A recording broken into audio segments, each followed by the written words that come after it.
বন্ধুরা, আর সন্তু সত্যি নেই।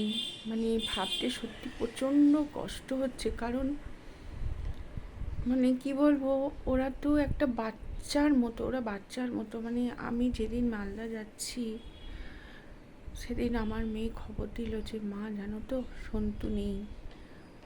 সন্তু যখন ইন্ডিয়াতে আসে তখন আমার হাজব্যান্ড ইন্ডিয়ায় এসে যে বারাসাতে যাবে তার পেপারে আমার হাজব্যান্ড সই করেছিল, নাহলে ইন্ডিয়ায় ছাড়ছিল না, অনেক ঝামেলা হচ্ছিল।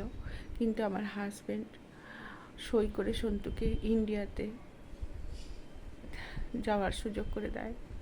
ও সেদিনই ও তো থাকতো পেট্টাপোলে, আর পরে আমাদের জানালো যে এরকম এরকম সন্তু এসছে বারাসাতে।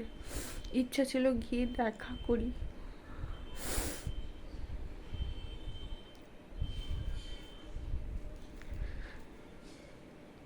সন্তুর ভিডিও যে আমি রোজ দেখতাম তাও না, কিন্তু ওকে আমি প্রচণ্ড ভালোবাসতাম। মানে ওর মুখটা এত মিষ্টি, যেন চোখ দুটো যেন ওর কথা বলে। বিয়ে বাড়িতেও আমি ভালো কাটাতে পারিনি, আমার প্রচণ্ড মন খারাপ লাগছিল।